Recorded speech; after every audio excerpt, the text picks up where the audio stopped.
Hi Leo, my name is Audrey Allison. Thank you for joining me for your May 2016 forecast for the month. I'm happy to be here. It's beautiful outside. I want to thank you for tuning into your forecast on this channel and for your subscriptions here, and as well as for your support on my Facebook page, Audrey Alison Astrology and Tarot. I appreciate your support there as well. I am using the Alchemical deck, my go-to steadfast deck by Robert M. Place. Oh my gosh. Okay, this happened last month in these recordings, but there's this beautiful electric green hummingbird. Behind my house here, there's these blooming vines, and this little hummingbird is like dipping its nose in every single little flower over here. It's pretty peaceful and spectacular. It's like a little piece of magic in the backyard. Just distracted me, I'm sorry. So I'll have to look up that hummingbird spirit animal again. Every month I'm getting those. Okay, Leo, what is up with you, Lion? How are you? There's a lot going on in May because there's so many retrograde planets right now. We're starting May with a retrograde Mercury, with a retrograde Mars, Saturn, Pluto, Jupiter. It's everywhere. So we start May with the Mercury retrograde, and the new moon is in this sector as well on the 5th of May. We have our new moon at 16 degrees of Taurus in the 10th house of career. That's where Mercury's retrograding for you, or has been retrograde since April 28th. Now, there's a fresh start in the career sector for you. However, with Mercury and Mars retrograde, there's not a lot of action to support grand and brand new endeavors. I have to sneeze, and I could feel it right here.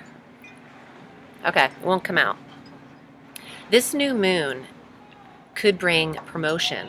New moon in the 10th, a title change, a name change. It could also bring a new path to your higher purpose in life.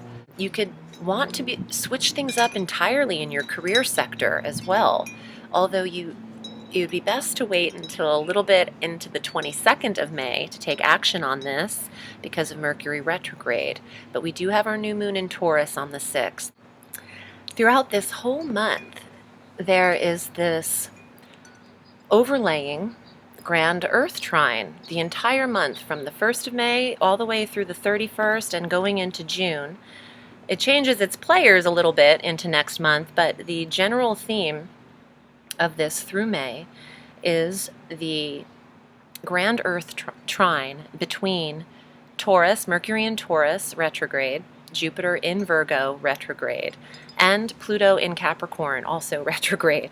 But the trine is harmonious energy, smoothing and filtering 120 degrees of positive energy into the career and finance sectors for you, Leo. The 2nd, 6th, and 10th house, your earnings, your self-value and self-worth, your self-confidence. The 6th house of daily routine, the 10th house of career, where the new moon is. There's something going on here with elevation, with ascension, with everybody being raised up a notch. Either, get with the program or get off the Ferris wheel. Whatever the saying is. If you can't beat them, join them. You gotta keep up with the pace here. It's looking like career, work, and earnings are picking up tremendously because of this Earth trine for you. Now, on the 9th, Jupiter goes direct in Virgo at 13 degrees in the 2nd house of finances through September 10th. Love this. So he's been in Virgo but retrograde, so he's able to do more of his opulent work, his expansion, his optimism and faith and growth in the money sector will start to manifest once he's direct, even more so than it has been. On the 20th of May, the Sun enters Gemini. This is in the 11th house for you. This is a very social time for Leo between May 20 and June 20, while the sun is in the sign of Gemini. This governs all of your friendships, your social facets. What groups and clubs and organizations do you belong to? You might want to pick a few up, because with the sun, the life force in this sector, you have a lot of energy, and that is where your focus is. The focus is in the 11th house of social outings. Consecutively on the 21st, we have our full moon at 1 degree of Sagittarius in the 5th house. There could be an ending to a creative endeavor. There could be a child moving away. A full moon in the 5th sees a child maybe go out of the house or back to school. Or if you don't have children, the full moon in the 5th could be an end to a romance, could be an end to a connection that isn't 7th house related. It's not a marriage. It's more like dating, romance, something that's maybe committed but not severely committed. You could see it come to an end. And I say that because the full moon brings an ending and a culmination and an awareness in the sector that it hits. So please watch your ascending sign, your ascendant, if you're not a Leo rising. It might apply more accurately to your transits of your natal chart, but the full moon is an awareness in this fifth house. So you will see something in your romantic relationship that needs to be seen, illuminated at the time of the full moon, or something about your relationship with your children or child at that time. On the 22nd, Mercury finally goes direct, yay, in Taurus at 14 degrees in the 10th house of career, where you had that new moon. So now that Mercury is direct and there is energy in the 10th house, it could be very positive for new career endeavors. Promotion. Understanding where you stand in the career. On the 24th, Venus joins the Sun in Gemini. Love this. The Sun conjunct Venus in the 11th house through the 17th of June. Yes, the Sun is giving you life in your social endeavors. Venus is there to smooth over your relationships with people, especially females, because Venus governs the feminine. And you could see that maybe you're taking girls' trips. Venus in Gemini through the 17th. Harmony with the relationships, money for clubs and organizations, support there. When Mars enters into Scorpio on the 27th, this is not a harmonious position for you. You might feel very frustrated in the home sector, in the environment in which you are in, and you might want to make changes there, or feel a sense of frustration through the end of June there, because that square is uncomfortable and needs to be addressed. Okay, let's get to the cards. Let's see what they have to say for Leo for May 2016. I've been shuffling throughout the whole reading, so they are ready for the tarot taster. I would just like to say, if you'd like to book with me, I'm at audreyalison.com, and you can select your desired reading length via the PayPal button, and I will get back to you within about 48 hours.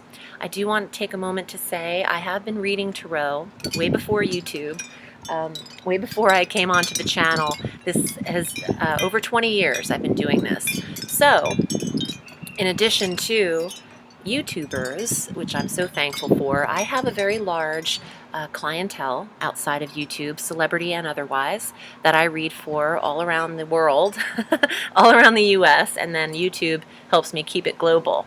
But I will get back to you shortly if I receive your email, so please be patient with me, and we can usually get a reading set up within that week, depending on how booked I am, but that's something I can work with.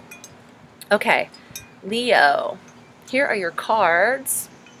Oh, and also in May, I am returning to Goddess Alive Radio. I'll take another call-in show. I have to get more details on the dates for that. So please like my Facebook page where you can get all the information about my shows coming up, and that is Audrey Alison Astrology and Tarot. Okay, Leo, we like this. This is shared resources, 6 of coins, investments, support, inheritance. This is also the grand trine, the earth trine between the 2nd house of resources, the 6th house of routine, and the 10th house of career. Yes. Okay. Earnings, increasing your earnings. The Fool. Now this is a sign of Aquarius in the Tarot, which is your polar opposite sign, Leo, in the 7th house of soulmates and marriage. But the Fool himself, if this does not apply to an Aquarian in your life, the Fool is new, the newness, a new journey, taking a new leap of faith, starting out on a venture that you don't have all the information about. You're going into something blindfolded. The Queen of Cups, trusting the intuitive self, your intuition, maybe regarding this new endeavor you're taking. Maybe it's regarding someone's money that you need in order to start this new endeavor. Please hone in on your natural instinct. If you have to convince yourself that something is right, then it's probably not right. If you find yourself, making excuses for something or someone, you're not in the right thing. There's no need to explain it away. That's what I'm hearing. You're explaining it away, maybe to yourself. Maybe you're explaining something away to yourself. So denial, it ain't just a river in Egypt, Leo. You've got to be real with yourself. That's interesting. And that's all about this, self-awareness, the Queen of Cups. Now you have 2 cards, Justice, which is legal matters, but also redemption, vindication, also a Libra, and then the Tower, which is a Uranus, a Uranian energy, and Uranus rules Aquarius. So that's interesting that the sign and its ruling planet are here. Okay, some of you Leos were divorcing an Aquarius or got separated legally or had to deal with the sharing of money and responsibility. Maybe you share a child. Maybe there's divorce going on with some of you married Leos. Now, you have a lot of career lit up here, but I am pulling something that's like, this is reminding me of divorce or just maybe a legal case that's sudden, taking an unexpected turn with the Tower.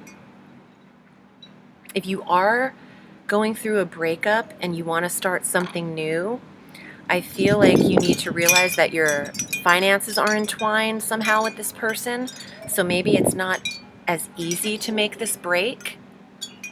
It's going to depend differently in every different Leo. It can't be the same message, but I really feel the center card is about your intuition, and you always have to hone in on that, whether that is meditation, your own ritual. I'm not here to instill how you need to be real with yourself or what your religious practices are, but whatever you do, you need to do it well, and you need to hone in on what is right. Some of you might be convincing yourself of something. It's the best way I could put it. I hope this was helpful. Please use the retrograde to review this. You don't need to just make rash decisions now that the Tower's here. Use May and the review period, the retrograde period, to work for you. That's what they're there for. It's not a time to push through all the time and make moves and take action. You had no fire cards, so it is a time of assessment, Leo. I hope this was helpful. Thanks for joining me. My name is Audrey Alison. I'm wishing you a sweet May. Remember, the sky is limitless, so reach for the stars.